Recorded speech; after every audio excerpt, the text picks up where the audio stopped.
Hey, everyone. It is Sleepy Reader, aka Damien. I always point the wrong way. I am here with Ioannis Spiliotopoulos. There you I go. almost got it right. That was perfect. That was perfect.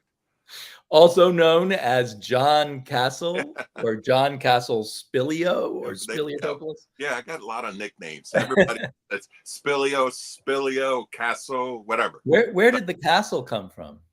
I'm a huge Punisher guy. So Frank Castle. So we could call you Frank also. You could call me whatever you want. So we're here to have a kind of loose conversation, mostly about new comics and thoughts about comic book shops. Sure. John has worked at one comic book shop, and he may be working at another. So we should follow up after you've worked at two and see what your thoughts are, how different shops work. That sounds good. I do think every shop has its own personality. I mean, we have 14 shops here in Portland, and no two are alike. Wow. So, so it's an interesting, unlike most businesses, comic book shops, for the most part, are small businesses. There's no Barnes and Noble of comic books and that kind of thing. Yeah. So each one reflects the owner and the employee's personalities. Yeah, I think the one that comes closest to that is there's a comic book, and we should go next time we go to MegaCon. It's called Coliseum. They're in Florida then. Yeah. They're huge. I think Bueller's the one that told me they had tons of stores. And they're all almost the same. I only been to one. So we go to one next year. Yeah, I knew there were some mini chains. Here we have Things from Another World, which used to have 3 stores, but oh no, I heard that Coliseum has like 6 or 8, something like that. So COVID knocked out one of the. Hey. It's Frank Castle the dog. Yeah, hang on 1 second. All right, Leo. Okay, I'm gonna look at the people who have joined us. I don't know if Comics with Bueller is here at the moment because he left this message like an hour ago. But he's given us his seal of approval. Oh, okay. And without him, we would not know each other. So right. That's true. That's true. We owe him. I'm wearing his shirt. I am not. John Comics with Kids also came in early, so I don't know if he's here at the moment. But hey, John has a fantastic channel. Yeah, I think his channel was inspired by Bueller originally. Oh. But like comic book shops being unique, John's channel is nothing like Bueller's, right? It's unique. And Marcus Circumstances, one of my newer friends, relatively speaking, on YouTube. Love that guy. Same here. Hope to meet him soon. Whoops, that's me. And Scott Hazelwood, who has a cool channel that he almost never posts to. But he's a really good artist, and he lives here in Portland. So I have the pleasure of occasionally hanging out with him. Let's see. We got Comic Culture, Nick, one of my absolute favorite comic book reviewers. And Panels with Pete. Hey. I'm not sure if I know Panels with Pete from previously. I'm not sure. It's a doggo, yes. Oh, Travis is here. Oh. The PCT. What's that? Is that the show you guys do? Are you joining us on the PCT? I don't know. Comic Culture. Maybe we should come back to this later. How customers' pulls can steer the shop trends. Oh, sure. Hey, Aaliyah. Fantastic to see you. Hey. One of the awesome Florida guys that I'm looking forward to seeing again. Shots fired. Oh, I know what he means by PCT. Oh, am I coming out? No, yes, you got to do it. I have made the same choice not to. Come on, you should. It'll be a lot of fun. 40 days living in a tent. Yeah, you're only gonna do it once. It's a bucket list thing, and it's the 3 of us. Come on. Well. I will probably be spending that time with my family. I'm sorry. We are your family. Come on. Well, we'll see. But I think, yeah, the Pacific Crest. And 40 days. Wow. Yeah. Well, so people who don't know might not know. Travis Comics with Bueller has a plan on his 50th birthday to do the Oregon part of the what's the Pacific Crest Trail, and he calculates it'll take 40 days. And he's invited various people to come along with him, especially our friend John here, who has said yes. Yeah. Now, you haven't written that in blood yet. You could change your mind, I assume. No, he asked my wife, Brittany, and she said, go for it. So we can all cuddle in the same tent together. You might need to. It might get cold. We might have planes and trains. Travis is less pillowy than he used to be. So I don't know. That's true. Fun to sleep with him. Head to toe. Wait. Maybe that's what Travis wants. That's true. Oh boy. Travis is in fantastic shape. So you're going to have to get in training or something. Yeah, I've lost since I met you. I've lost 25 pounds. Oh, that's awesome. And you're keeping it off. So that's the other trick. So I still want to do another 10. I'm the most pillowy at this point. Yeah, it's sad. I'm still 270. So it's right. But I can't help it. You can't help that. You're a tall man. Yeah.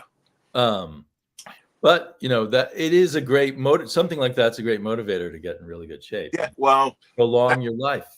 That's what I'm doing. I'm actually getting stem cell shots done in October. And to my knees, and then I could do it 6 months after. So I'm already like prepped.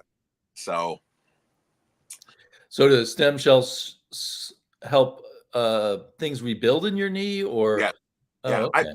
I've had stem cells done before. I'm lucky now. I'm with the VA, and the VA is paying for it now. But I've done it. I've done it once before on both knees and my back, and I'll tell you right now, it was a life changer. It lasted for about 7-8 years. So. Oh well, then that could be some serious benefit to you if you do it before this big. Yeah, that's what I have planned. So, but fingers crossed, and he Bueller's gonna have to show me the ropes, but so we'll see. I'm looking forward to it. I actually am. Bueller may have arranged some attractive ladies to meet along the trail. I wouldn't be surprised. I thought maybe that was the truth, and he was using me as bait. So oh, you're the bait. I don't know if stem cells would help your lips, but you could try. Yeah. No. Okay, well, shall we start? Shall I show you the comics I picked up this week? Go for it.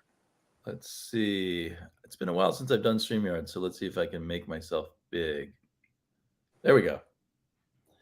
So I think I got about 12 comics. I realized there's something, it's the boy in me. The moment I see that James Bond thing like that, I'm excited. I love the James Bond opening sequences. Always get me excited, even if I'm bored by the end of the James Bond movie. I still love James Bond. That's a great book. So I haven't read any of these yet. So I'm quite curious where this will go with the James Bond. I'm peeking inside right now. Yep, someone got a gun. So I guess there's going to be someone who has some kind of foreign service. And this is a favorite comic of mine now, even though I don't understand it. Have you read Paranoid Gardens? First issue. I haven't got it. The third issue. Right. Yes. But I love the first one. And just like you just said, I have no idea what's going on. Yeah. But it's funny because there's some comics I don't know what's going on and it really pisses me off. But here it's still satisfying. So there's some trick to doing confusing comics. That's drawing. And it's drawn by fantastic artist Chris Weston. And who's the writer? There's two writers. One is Gerard Way, the rock star. That's and the other one's named Sean Simon. I don't know anything about him. That's a definitely Gerard Way book. There's a fun back cover too. That is so cool. Yeah. So I guess maybe I haven't read a lot of Gerard Way, but I think he's very Grant Morrison influenced. Yes, that did. Would be my first thought. Oh, what's it called? Young Animals? Oh, right. He was in charge of Young Animals. Yes. Yeah. And that was all Grant Morrison-ish stuff. Yeah. He did the Doom Patrol. He wrote the Doom Patrol. Yeah. Yeah, that was really good. Yes. His Doom Patrol is really good. I guess I haven't read his or I've only read a little bit of his other Dark Horse book, the one that became a TV show. Can't remember the name of it right now. This one is, well, I read issue 1, Red Before Black, and I thought it was very good. Good. I'm still kind of like, how many crime books do I want to get? There's a lot of crime books out right now. So yeah, I haven't put it on my pull list yet, but I liked it enough. I wanted to try another issue. I actually read those 1 and 2. I got a little preview on that because I did a Castle Corner on the first issue. Red Before Black, and I loved it. I thought it was fantastic. I enjoyed it. I like the mystery. I like the Florida aspect, so that part was really cool. And I like the twist at the end of number 1. Yeah, that twist caught me by surprise. Yeah. Way's Doom Patrol was super Morrison. Okay, I'm glad that we aren't the only ones who thought that. Yeah. Here's some more on that. Apparently, Grant Morrison, Patton Oswalt, and some yet to be named creators are working on something Ice Cream Man related. Some teases from Image on Instagram, but no details yet. Oh, wow. Yeah, that I saw something about Grant Morrison I didn't know about Patton Oswalt. It's hard for me to imagine anyone else doing Ice Cream Man. It's really the flavor of these creators' view on horror and modern life. Mm-hmm. So I mean, I'll definitely buy books by those other creators doing Ice Cream Man, but I feel like it won't be the same. It'll be their Ice Cream Man. Yeah. You should read Vinyl. I don't know if you read that. It's from the creator of Ice Cream Man. It's 4 issue, 5 issue. Vinyl? No, I think that was a different creator. I read that. Oh, maybe I got it mixed up. It had a similar. It was very, very bloody. Yes. Right? Yeah. So maybe I'm wrong. It was very weird in a cool way. Yeah, and it had great art, but I thought it was a different writer and artist. But I could be wrong. Then. I can't remember exactly who wrote it. Yeah. So, and then I guess this is from a few weeks ago. I'm not even sure when it came out. Archie the Decision by Tom King. I don't know if I would have bought it, except that I had this really cool conversation with Dan Parent at the con I just went to. And Dan Parent's the artist. Yeah. And I guess he and Tom King have become friends, through cons. And so it was Dan's idea to get Tom to do an Archie. Oh, wow. And Tom King is so busy. Well, this is according to what I heard. Tom King is so busy that he only had time to do this one-shot issue. I also hear that he doesn't really make a decision. I was not going to say anything yet. But, sorry, I spoiled. I thought it was public knowledge because I've heard it from other places. No, I think it is. I think it is. Oh, and I'm excited for this. This is the first time with Sam and Twitch, the first time I've really enjoyed Todd McFarlane's scripting. I like Todd McFarlane's ideas usually, but not really the way he writes. Yeah. But he's been doing a really good job with this Sam and Twitch series.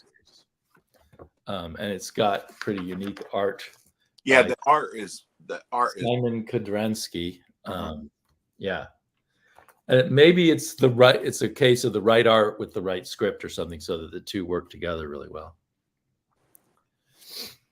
And I don't know what this is, but I'm trying Mad Cave comics when they come my way, and I know you're a big supporter of Mad Cave. Yes. And I think you recommended this on your show with Travis. Yes. Yeah. It's another book that's you for the first half or so you don't know what's going on. You have no idea, and then the end, I mean, there's trigger warnings in this thing, so just be careful. Okay. Of with children. So The art looks fantastic. Oh yeah, and that's the same art as inside. So. Oh, and nice back cover too. Yeah. All these people forming a skull. Yeah, I think you're gonna like it. I really do. Yeah, I'd love to know more about it. Feels to me, I mean, I think Mad Cave's been around for quite a while, but suddenly they're exploding. And I'd love to know what's going on there that makes them so good now. Maybe the right editor or more money? I think that not this past show I did with Bueller, but 2 weeks ago, we were talking about Mad Cave and how good, and somebody mentioned they got somebody new. I think he said Michael, but I can't remember. I don't know if it's a new owner, a new editor, or new something, but I guess this guy's the reason why all of a sudden this explosion of Mad Cave books, That makes a lot. I think you need a good decider, whether that's a publisher or an editor, sometimes we get into, I've gotten in conversations with people about the whole Stan Lee controversy. But I think one thing you can't argue is that he was one of the greatest editors of comics ever. He put together the package, that exploded. And without him curating it in whatever way he did, it would not have been the Marvel Universe we all love, or we all used to love. That's true. Okay, let me catch up with some comments here. Wagner on vinyl. Okay. Question mark. So that's probably the name of the writer there. Oh, look who's here. Oh, your beautiful wife. Aw. Is she spying on us while she's at work, perhaps? Yeah. Yes. Brooklyn Man loved the Tom King Archie, so I'm looking forward to reading that. Yeah, have you read the Tom King Archie? Yeah. Yeah. Yeah. And you liked it too? Yeah. Cool. I did. Yep. Well, I'm gonna be seeing you, I hope, in end of February? Beginning of February. Beginning of February. Oh, okay. Yeah. I gotta get on top of that.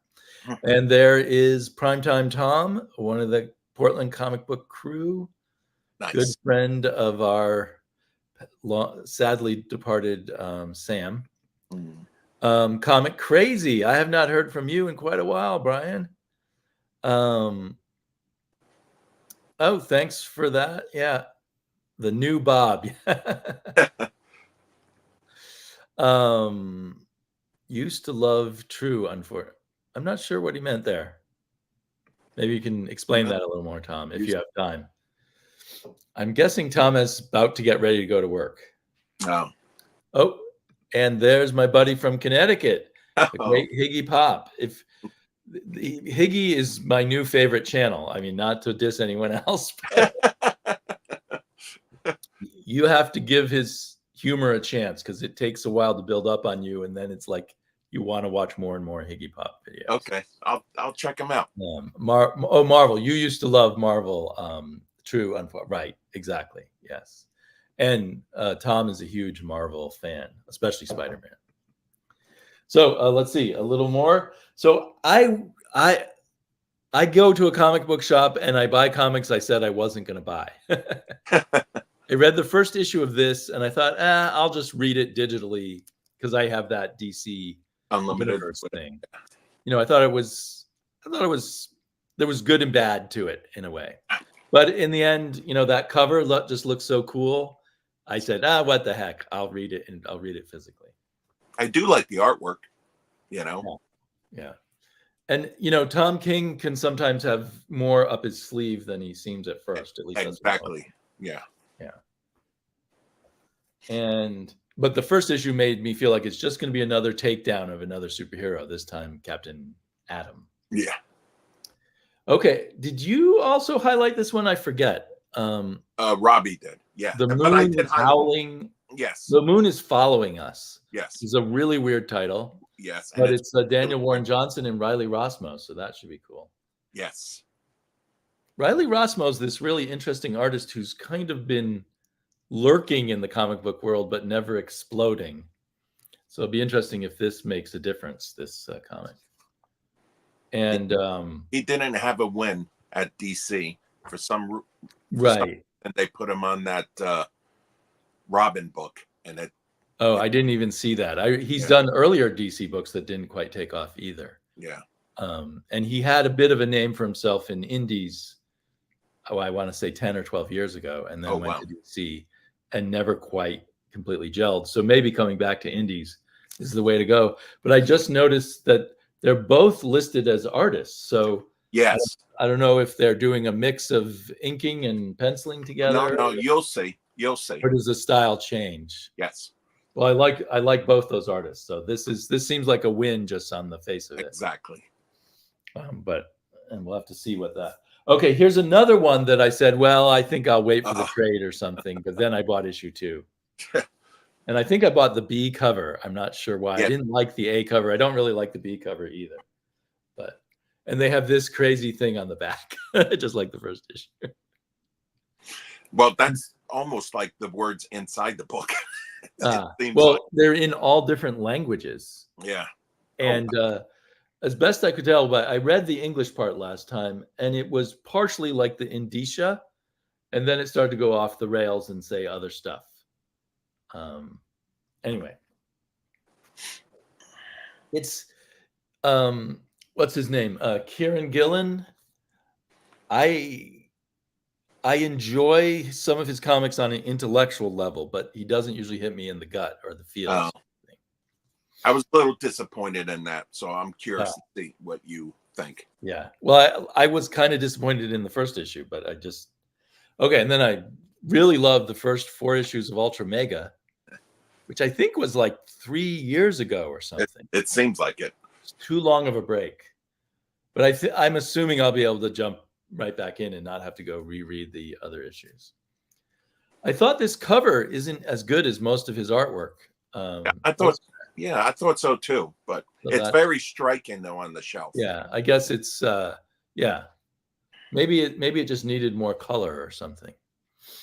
But James Herron is an amazing artist, and so anything he does, I would pick up anyway. Oh, I had one piece of original art by him, and it is amazing because you can see how he spattered ink and put all these. It's almost like a multimedia kind of piece of paper. Oh, cool. Let's see comments. Oh, Eric, 9-panel grid. How you doing, buddy? Panels with Pete says, buying comics you said you wouldn't buy. I think we all have that affliction. Thank you aggressively. I'm having a nice Thursday. The Moon is Following Us is a worthwhile read. Awesome work. Okay. 9-panel grid, another fantastic comic book reviewer that I watch every week. So if he says it's good, it's definitely going to be worth taking a serious look at. Cruel Universe. Okay. Yeah, the latest, I forgot that he was in that. Yeah, he did a little book that I enjoy. I am enjoying Cruel Universe. The other book, the horror book, not that much. But Cruel Universe, I love. I feel the same way. Yeah, it's clicking much more with the sci-fi book, and I think they have some other books coming up with other themes. Yeah, I think they're gonna have 4 total. Hello, David, Garage Geek. He has a great channel, but he teaches, so he must be on his lunch break at school. And +1 for 9-panel grid. 10-panel grid would be hard to do. Hey, Marcus. Marcus is back. Yay. Looking forward to that book. Yep. And aggressively says The Moon is Following Us had a great start. Vote Sleepy. I think next year I might try to promote myself for some other category. I have been around a long time, but I think I might make more sense in some other category. Marcus never left. He probably has multiple screens in front of him, and we're tucked away on one of them, I guess. On the okay, I'm almost. Sorry, go ahead. I was gonna say on the smallest one, the monitor. Yeah, you're the small one. Yeah, you're teeny tiny. Best hair, Bueller. I have a couple of issues of this that I think I read the first 2 issues, so I have 3 and 4. This one I wasn't that excited about, and I meant to take it off my pull list, and I just forgot. And I figure it's probably ending soon, so I'll just keep it. And actually, the art looks pretty stunning as I flip through it. So that's nice that at least you pick the books up, because there's a lot of customers that would say, "Hey, I don't want this anymore," and they haven't picked up in 2 months. wow. Yeah. So well, I go in every week, so yeah. I'm the Wednesday warrior, and I feel a lot of affection for my shop, so I would never want to screw them over. I want them to stay in business a long time. Then I picked up these two Galaxy of Madness. I'm not sure if number 3 came out this week or last week, but I realized I had picked up issue number 2, but never got number 1. So I picked up 3 and 2, and I'm going to hope I like it. Visually, it looks really fun to me. Yeah. So I'm hoping I'll enjoy it. Is this another Mad Cave? Yep, another Mad Cave. So when I first started, around the time I first started YouTube, Image was getting really hot with Walking Dead and Saga. Oh, wow. And everybody was picking up every Image number 1 just to check it out, to see if it was another great book. And now I feel that way about Mad Cave, that I have to pick up every number 1 Mad Cave. And I don't know what this is. I just saw this on the shelf, and I thought, well, speaking of an Image number 1, looks kind of interesting, but I don't know what it is. Tin Can Society. Have you run across this one? No. Oh, I have, but I have not read it. It might be Slice of Life. I'm not sure. So we'll see. So that's all the books that's a lot of books, but that's what I picked up this yesterday. Did you have stuff you wanted to show? Or? Yeah, I got a couple, just okay. Not as much as you, but let's see if I can do this. There we go. Okay. Most of the stuff I got at my comic book store and Dynamite on actually Bueller's channel. That's on the show that's on tonight with the EXP. Before you go ahead, let me look. Yeah. There's more comments coming in. Okay. So let's see. Sleepy for the Ancient Award. Oh. Best hair. That's what I want. Best hair. Shiniest skull, maybe. I'm seen laughing my ass off. I had to mute Bubs and okay. Falling in Love on the Path to Hell has been great. Number 3 was nuts. Number 4 is more. Where do we go from here? Feels like it will go on a bit longer, but not sure how many issues. Okay. Well, that makes me more excited that I've got those 2 issues that I haven't read yet. Agreement on Mad Cave. Yeah. I'm not sure what Lorenzo picked up too. Lorenzo and Marcus do a great show every Wednesday, live show every Wednesday. I have dollars to burn, and I buy all Mad Caves number. Yes. I love burning my dollars. I was thinking, because someone was saying, how much money do you waste a week on comics? And I do spend a good deal. But if I went out to a bar with some friends once a week, I'd spend the same amount of money. So when I think about it that way, of like just a night out, then it doesn't seem like I'm spending that much money. Yeah. If I went bowling with my friends every Saturday night or something, we'd probably spend around $40 to $50 a piece. I also picked up that comic. An email went out afterwards saying that it was the wrong cover on the Tin Can Society, and they weren't supposed to be sold. Oh, well, I'll be able to send my daughter to college on that one. Yeah, I don't go out that much. Yes, buying comics will make you live healthier, or make your liver healthier. Either one. Either way. And Higgy should know, because he's very healthy. Okay, back to you. Sorry, I just wanted to keep up with the comments.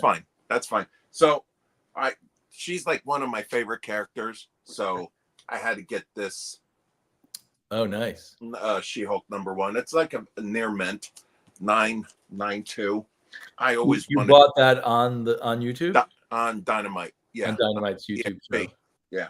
And then I just got from Dynamite is the JLA versus Avengers books. Oh yeah. So I don't know why, but I never had them. So You don't see those that often, so I No, think that's a good no. thing to grab when you see it. And I was surprised. So, and I just got, I hope everybody's reading the Johnny Quest book. I got the foil. I feel guilty. I have not picked it up. Oh my goodness. And then last, I had to get this for, I guess everybody knows, Ooh. obvious reason. Did Brittany post for that one? I wouldn't be surprised. No, I got that from that Poliro, whatever, Uh-huh. Damon. Did you have to buy that online or From the oh, from the EXP? Yeah, Okay. all these, all of them was from the EXP. So, but I shouldn't have. I hope Brittany's not here, so she doesn't know I got these. So, uh-oh. uh-oh. You gotta be careful what you do online. Your wife Exactly. Yeah. That's it. Yeah, I spend that much on comics, just Conan comics every week. Yeah. Oh wow. As long as his shirt's off, I just open up my wallet. The phrase "waste money on comics" doesn't make sense. That is so true. Something excited Scott there. Oh. A Garage Geek remembers that Oh. comic. Yeah, I think I might have got that comic when I was a kid too, or maybe a little older than a kid. Yeah, Scott approves of that JLA Avengers. It's money well spent. Yes, I have spent some significant money on original Conan comic book art. I will admit to that, but that's gonna make me rich. Hey, it's my old friend Larasa, all the way from merry old England. Oh, dinner time or something there. Okay, more books, or was that? That's it. Okay. That's it. So you have been working at one comic book shop, and you may soon be working at another. And you were telling me that you use this website a lot. Shall we take a look at it? Sure. Let's see. How can I make this right? There we go. So, and I need to play with my screen so I can. Sorry, I just need to fiddle around for a second. So I can see what we're looking at on my computers. My computer is not cooperating. Curse you, Apple. Okay. So this is the new comics for this current week. Yes, that just came out yesterday. Shall we scroll through this or move on to it? Okay. Yeah, so this is, so people know, this is leagueofcomicgeeks.com. And what people might know this site, but what they don't know is, I can't say all, but I would say most comic book stores use this site, because since now people are buying, incentives or cover B, cover C. If you click on that Wonder Woman, you can go back once we're done. But if you click on that Wonder Woman, okay, the first one, just click on the icon. Just double click. So it tells you right there, if you scroll up, or there you go. It tells you, well, obviously we know when this book comes out, but that's when the date, if you were liking, we'll show later, future books. But then if you scroll down, this is the big one, is that you see those covers underneath? Yeah. That's the ones that we use because... Whoops, sorry, my bad. What did I do? That is, if you just hover over it, no, on the... over here. Underneath. Like this. Oops. Sorry. Yeah, those. If you just hover, they will show you that is cover B. Or like, don't click on the ones on the bottom. Just hover over it. Oh, I'm sorry. Yeah, just down. No. Okay. All the way down on one of the comics on the bottom. Just see. Oh, these. Yeah. You see how it says, I can't read it, but I see. It says cover B, Phil Jimenez, cardstock. So that's what if somebody's asking for cover B, that's what we would use, because other sites will have different cover Bs. So if you're, and cover Cs. So this is what we use. And it helps you know that if there's any other covers that you like, that you can look for them. So I did not. So I sort of knew about League of Comic Geeks, but I didn't know it gave you access to all the covers this way. Yeah, that's a really good thing to know, especially if you're a cover collector. yeah, and this one doesn't have it, but if you don't scroll, but if you scroll down more, there will be a lot of exclusives. They'll even include that. So if they'll have like 616 Comics or something, somewhere else. So this site is very, very useful, and again, we'll show later about how to use it in the future too. And you get to see the old pictures of the writers, and artists, and the cover artists, and even the editor. Wow. And characters who might appear in it. Huh. I never scrolled down before. Sorry, I'm getting caught up in it. No, it's a very, very good site. Oh, there's a backup story here that they're listing. I see. Secret Origin of the Trinity. But shall I go back to the main page now? Yeah, you can hit back. Oh, and let me resize. Whoops. What did I do? Resize it properly.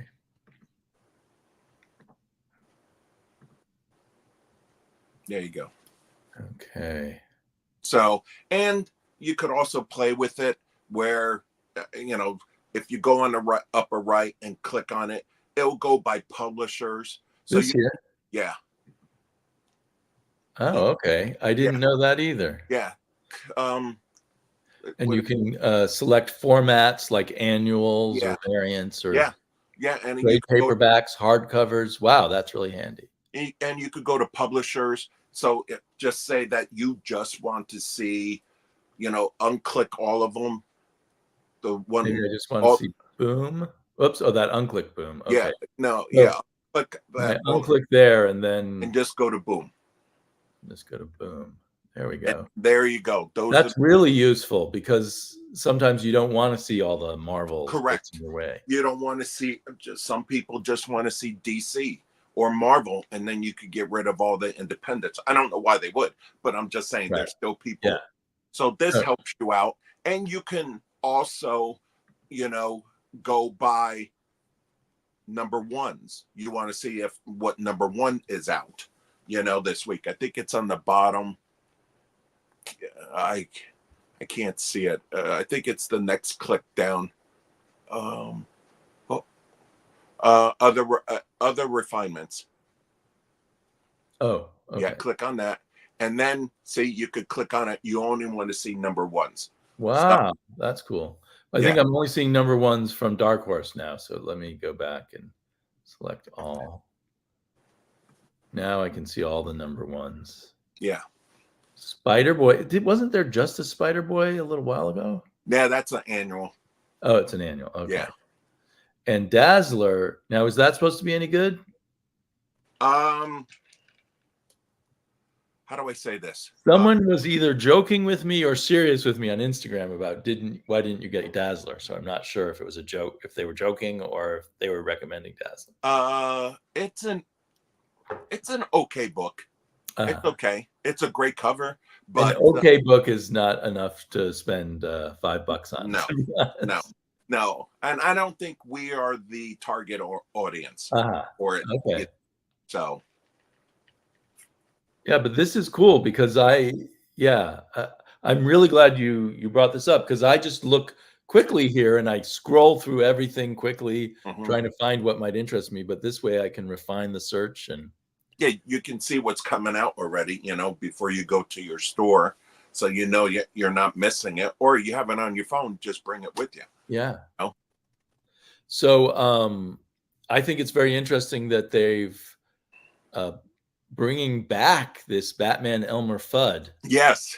I remember liking it a lot. Oh, yeah. It won an Eisner. Yeah. And I think they're put out a black and white version now, too. Yes. So I'm almost tempted to get that because I think it's Lee Week's art, which is really great stuff. Oh, Deathlock 50th anniversary special. Yeah. Oh, there's a separate listing for the noir version of Batman Elmer Fudd. Yeah, so as you can see, it has tons of everything, and they even have like second printing, whatever, you know. So That's probably there's the cover that we were probably supposed to get for Tin Can Society then, because I got this. oh, and that is number one. Well, click on it. See if you click on it, does it have different covers? Oh, see, it does. Yeah, it does. so That's a wood. that's the 1 in 10 variant. Oh, there you go. Which I got for the regular price. Or maybe it was supposed to be the regular price. I don't know. Maybe that 1 in 10 was supposed to be just a 10 incentive, and they print that cover. Yeah, the normal cover. Or maybe could my shop have sold it to me by accident? I don't know.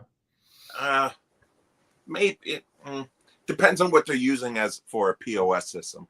So with their receiving, it will come up. So I go every day. I go to 2 shops, or not every day. Every Wednesday, I go to 2 shops, and I'll just go like this for a minute. And one shop, as I buy the comics, they just write down on a little piece of paper. Oh. And I think they write, I'm not sure what they're writing, but I think they're just writing how many new comics I buy and how many back issues I buy or something. And that's their whole system. And another one scans each one in. Yeah, that's what scanner. And so is that the POS system you were talking about? Yes. Yeah, it's from Diamond and all. It's called. And I got the Tin Can Society from the store that has the scanner. So I think that's the only shop I go to that has that scanner. Maybe one other does. And aren't there some shops that you can let them know through League of Comic Geeks what comics you want?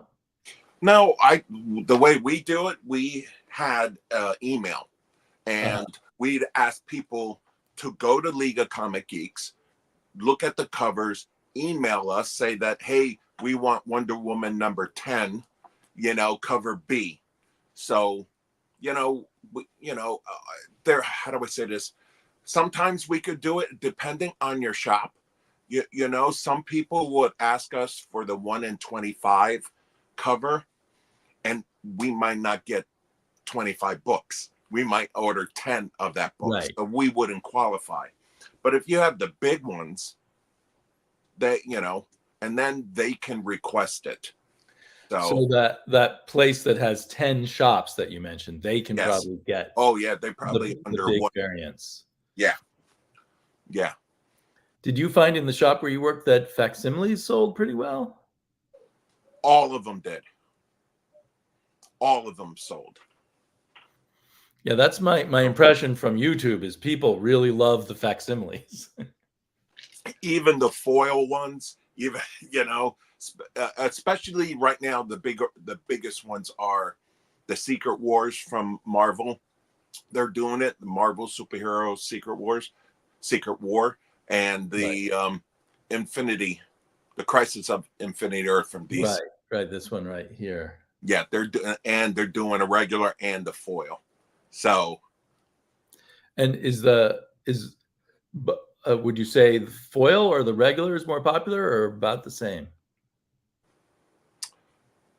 I would say the foils are a little bit more. People just love foils, and I'm one of them. So you saw one that I had, so I like them. But I didn't think that they would sell well, but they do. Okay, we're getting way behind on the comments, so let me just see what people are saying. Hi to Garage Geek. Hey, I have a whole how to use video on my channel for League of Comic Geeks. Oh, you do, Nick? I missed that one.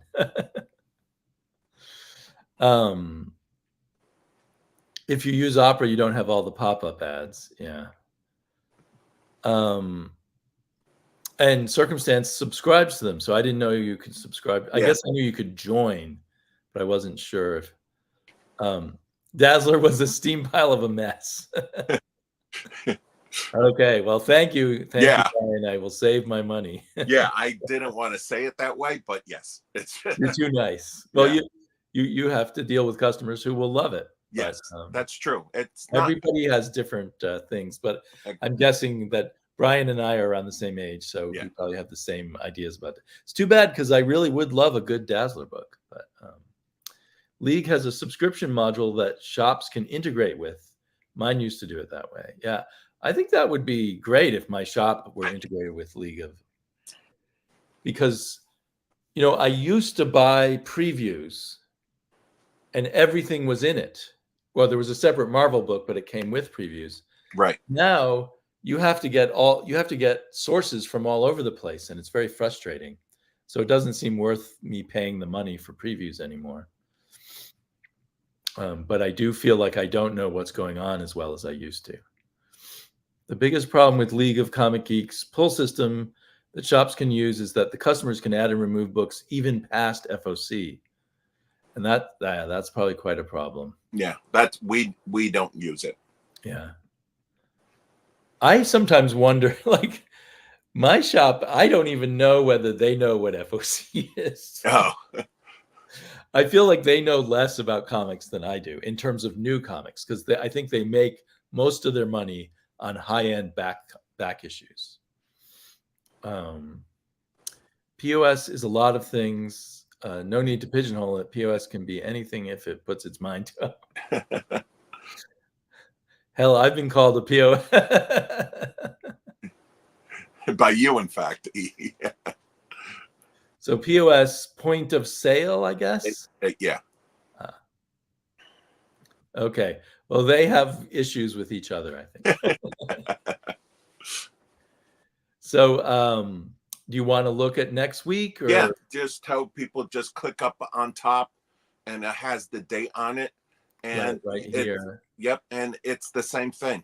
Just you could do exactly the same thing. You could click it on again for future. I wonder why Veronica's, why anyone would want Veronica to look like that on this cover. Oh, that's appalling. Whoops. Whoa, talk about pop-ups. Jeez.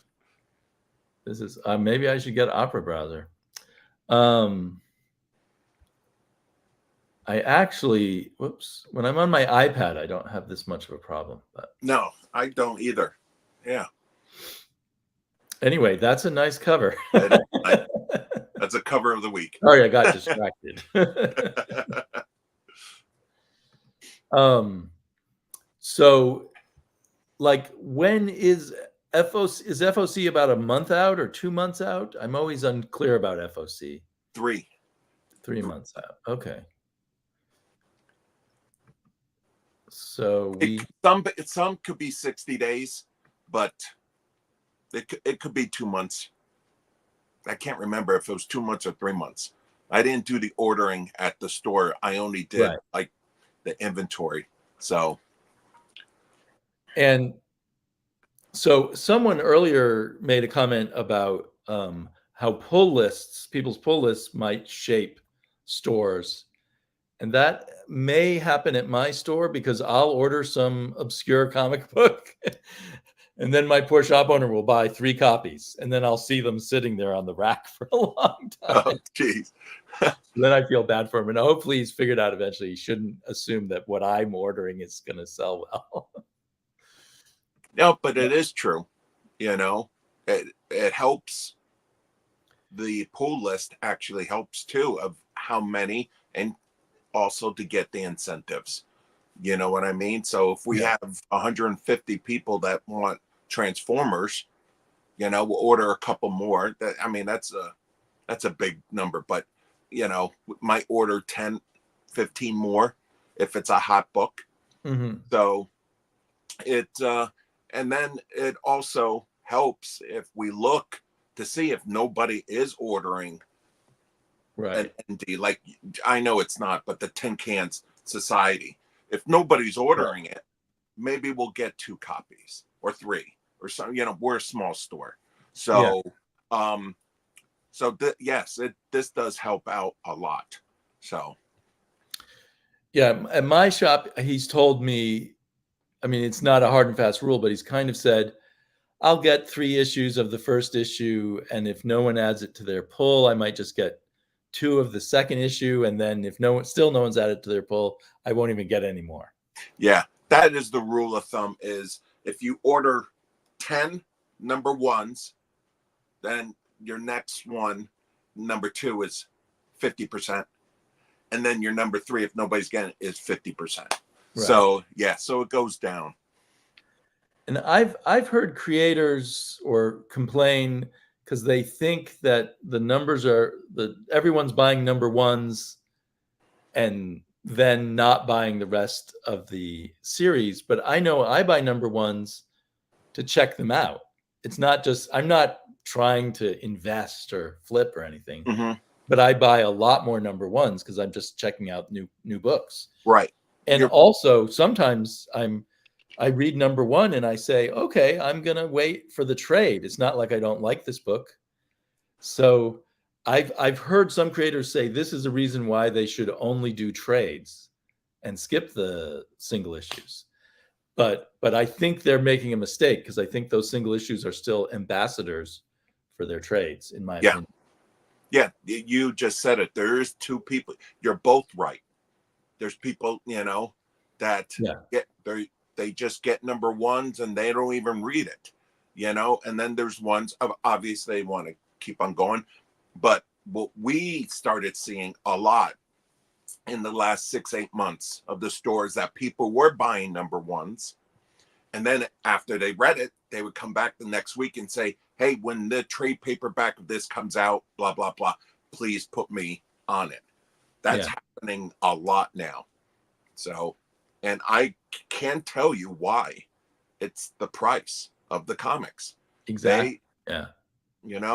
If they lowered the prices, I mean, they're on crappy paper anyway. So you should see how they come in from the. You get a lot of damages. Not just that, not really with Penguin. No, it's usually Diamond, but the covers, the front covers. If you next time you look at the store on Marvel, they have like a wavy. Yes, it's like a wavy thing, and that's they come like that, and people don't know. Like, all right, so I'll get a box full, and it will have 2 piles in it that you have to open up. So just think that they're like this all the way down. So what you got to do is, and the box is the same size, trust me, as the 2 comics together. When you try to reach for it to get in, you have to be careful. So there's no space on the side, so you have to kind of bend them up to pull them out. Yeah, or what I could have done, I bulged the box out, I forced it open so I can get into the one pile, because but I don't know if other people are doing that, because like I said, you're trying to rush, you're doing this, and so so that's the paperwork. Let's lower it. So the pricing seems irrational because it's ridiculous. The single buyers that you're slowly whittling away because of the prices, they're your ambassadors. They're the people who spread the word about your comic book. So if you got them to buy more comics, you probably would sell more trades in the long run.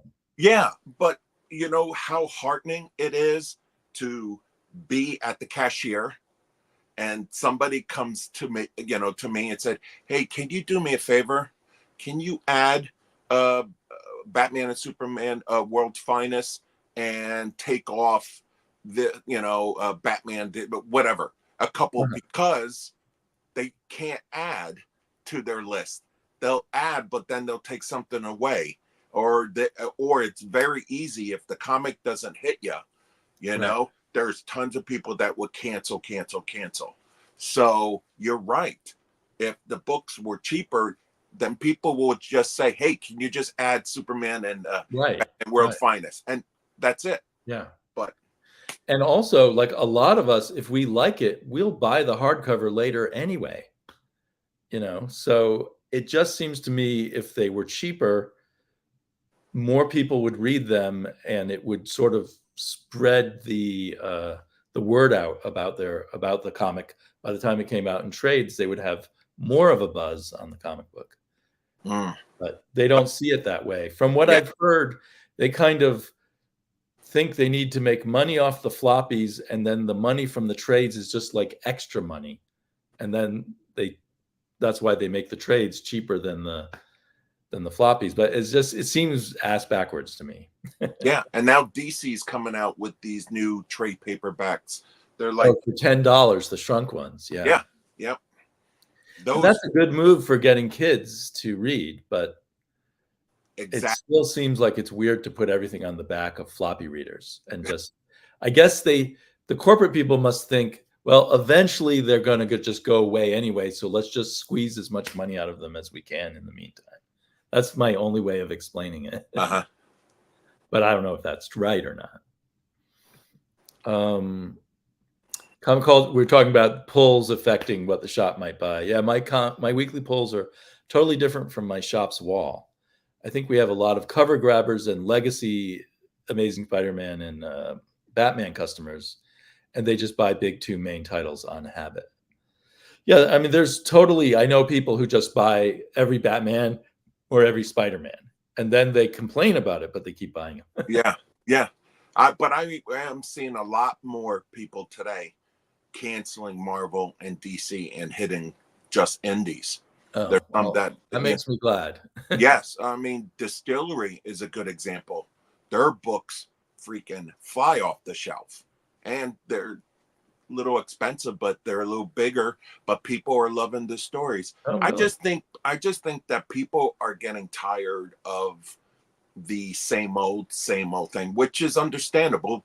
Comics has been here for 70, 80 years, so I know it's hard to come up with a different story, for the same character that's probably was done already. But people are getting tired because we are seeing a lot more. Now, again, at our store, I don't want to say everywhere, but our store is very heavy into indies, and then it goes DC, and then actually Marvel is on the bottom.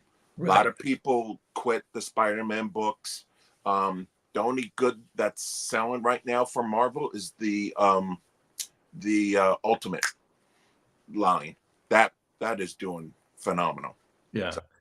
I think my store, they make most of their money on back issues, but their best things in new comics are certain hot indie books. So, like last time I was at the shop, I was talking about writers who get canceled. With the store owner, and he was like, God, I hope James Tynion doesn't get canceled, because that would cut half my sales. I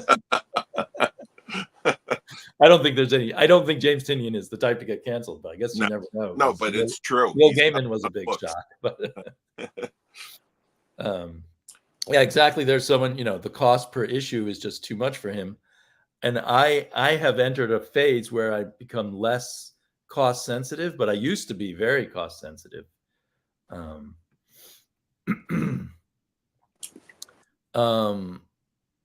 Comic Culture, I guess, does a little work at a shop. I wasn't sure about that. I know he filmed some videos at a shop. Oh, okay. He leaves the flat cardboard piece on the top of each stack and flips the box upside down and lifts the box. Now, I suppose there's a danger there. The books might all go sliding off. We used to do that, and what all over the floor. so that person doesn't work there anymore. But I guess so far Nick has been lucky, because he says that's working. Yeah, and sometimes the boxes are too heavy for people, so they're really heavy. The comic boxes. So well, Nick is in good shape, I guess. Yeah. He says he puts his hand on the cardboard on top of the two piles and then gently eases to the table. Yeah. I guess he's able to finesse it. I'll try it, because I can lift it, so it's no big deal.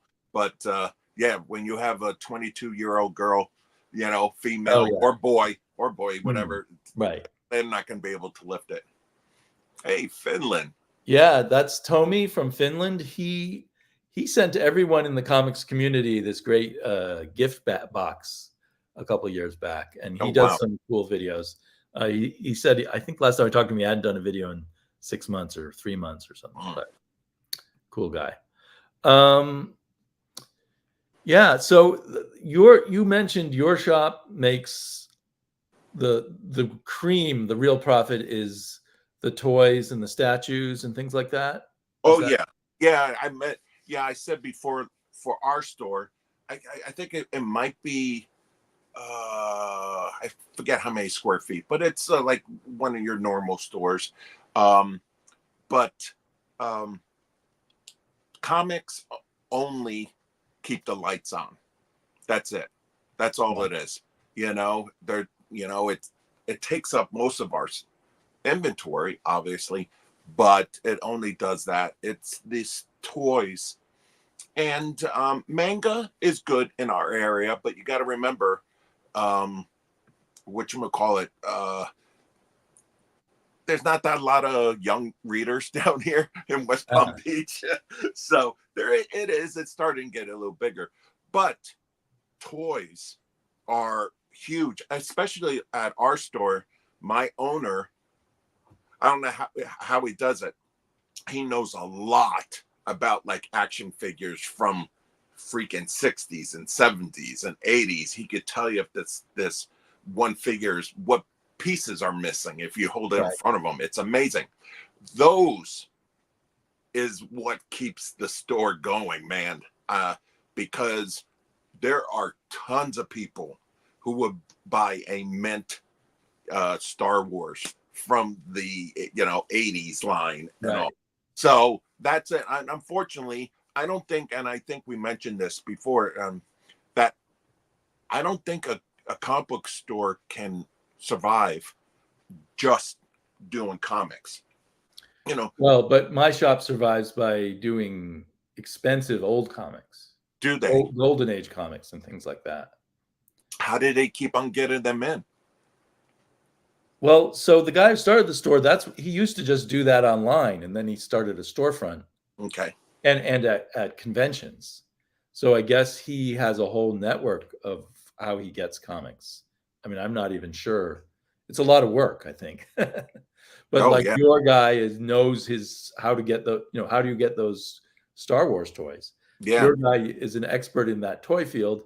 My guy is an expert in wheeling and dealing Golden Age comics. Nice.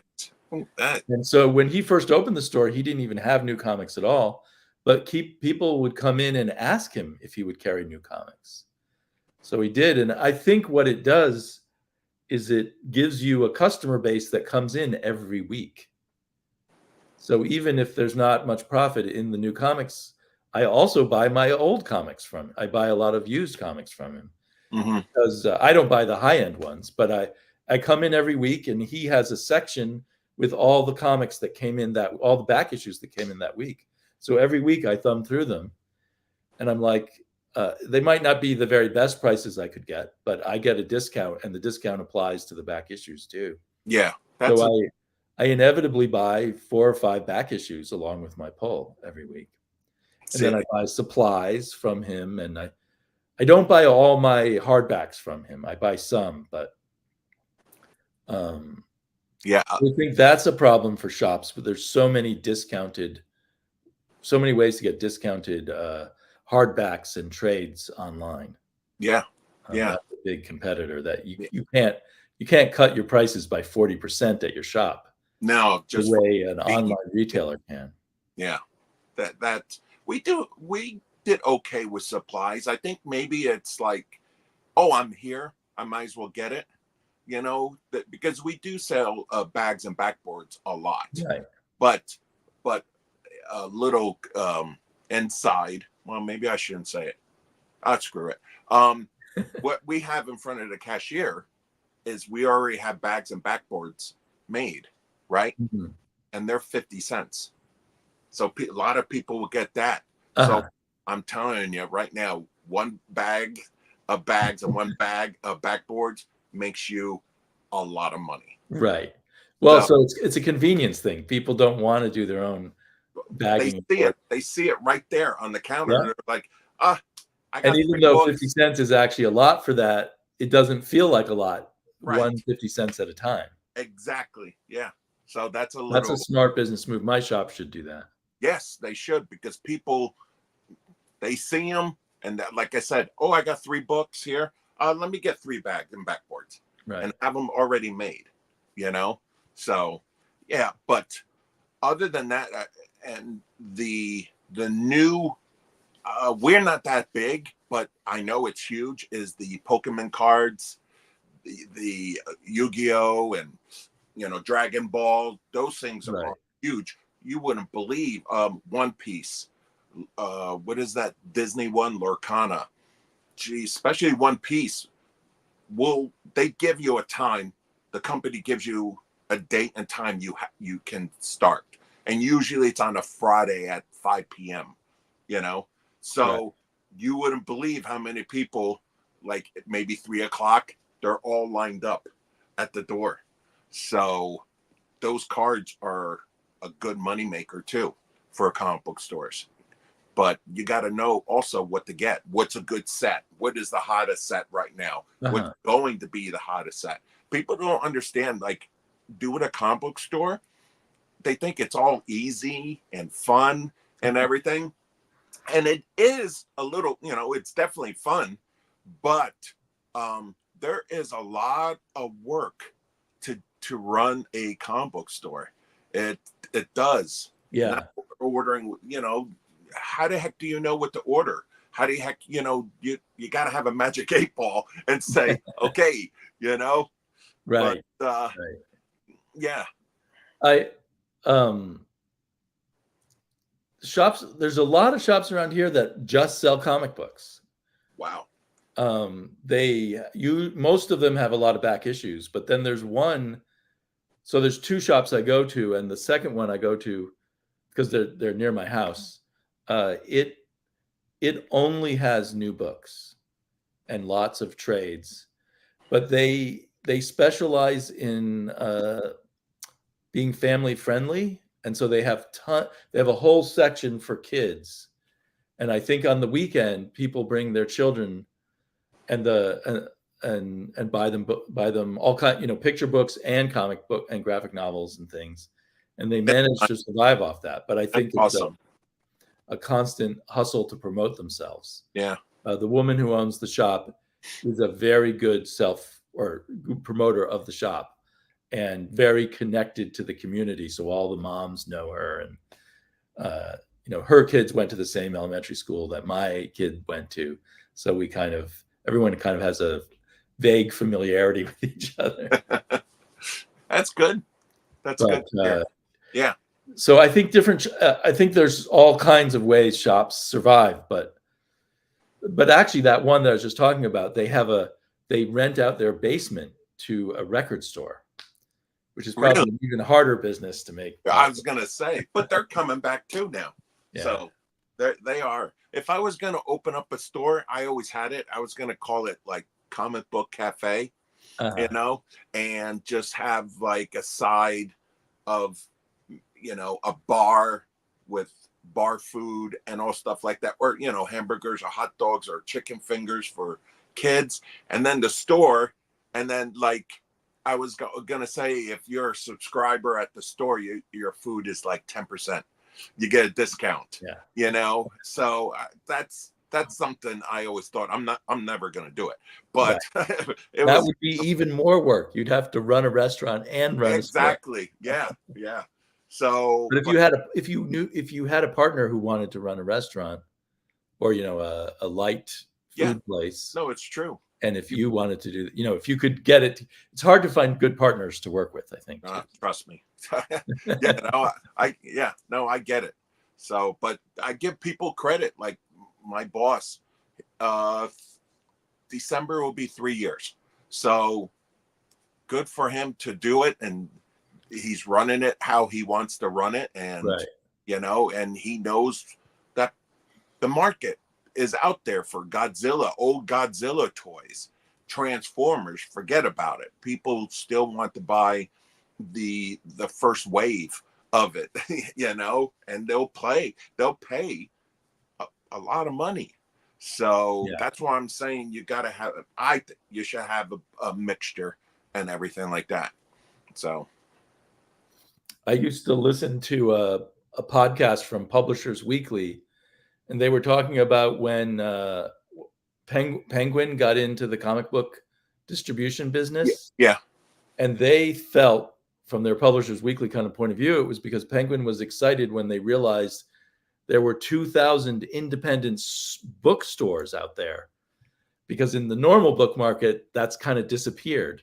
yeah. So Oh, I comic see. book, even though comic book stores maybe are suffering now compared to the best days, um, they're still there, where most businesses are gone, Yeah, that kind of small bookstore type of business. yeah, So that's why I love supporting them, because and given that Portland has 14 comic book shops, that's amazing. I have a theory. I mean, no one's going to make a lot of money off of comic book shops, but if you have people who want to do comic book shops, they create an audience. So Sure. by having more comic book shops in Portland, we have more comic book readers in Portland. Like, I think it's a chicken or the egg kind of thing. Yeah, and Um, and also the internet is helping a lot. Sure. Well, with like even stores. YouTube. I Yeah, know I would go into a store before in YouTube and not know what to look for. Now I yeah, can hear people like Nick at Comics Culture talk about comics, and then I go in the store and I say, "Oh, I remember Nick mentioning that comic. I'll grab it." yeah, yeah. Oh, yeah. It's a totally different world, because you can advertise now on Instagram and Mhm. well, TikTok, but depending on your store. And then, what's big right now is the live sales. People have realized not to go on eBay and all, Uh-huh. so they hold their own live sales, or they'll do a one on the EXP or something like that. But Yeah. that's also for a bigger store, because you got to have the people to do the multimedia on it. So I could see it going both ways. The bigger stores have a better advantage. Mhm. Like Famous Faces and Funnies too. I want to say it's 2,200 square feet. So, but there is a funny faces in The first. Melbourne, Uh, which has been open for 30 years. oh wow. I don't think they've been at that spot. They had to move around, but they've been, and they're huge. If you go to MegaCon, if you remember, they had one of the biggest booths at MegaCon. That's where I bought most of my books, to tell you the truth. So yeah, I'm whenever I see a comic book store open near, I always try to pop in and see what it is. And a lot of them have changed too, especially when you and I were going. Most of them was a cave. You know what I mean? They weren't the best. And they were, well, the ones I used to go, they were run by one kind of weird guy. Yes, I mean, I yes. love those weird guys for making comic book stores work. Yeah, no. It's true. It's true. But now, if you go to a place, it's lit, got music. You want like a nice atmosphere, and I would think that most of them are like that now. Yeah. I want to say hi to Anshuman, who's all the way over in India. Wow. So he gets to watch us on YouTube and see comics he can't get, Oh, that's a or shame. that he can wait eventually and buy through Amazon or however he orders his books online. But so yeah, and before we had Tomi from Finland, so everybody's got a different situation, but we're learning about comics from people all around the world, and yeah, so it's a very different thing than those old caves. We do Yes. in Portland. We do have one that literally is still in a cave. It's in a windowless basement, Oh my gosh. and the guy's in there. He looks kind of lost. I mean, I like him, but he looks kind of lost, surrounded by half unpacked boxes of comics Oh, everywhere. There's parts of the store you just can't physically get to because the boxes are all in the way. And I think he was an old school guy, and the rents went up, and he moved into this dungeon, and I think he's just going to do it till he's ready to completely retire. But I don't think he's very ambitious about his business anymore. Yep. So Anshuman, who does, for people who don't know, the Love of Comics, fantastic channel, focusing just really on collections and things you should.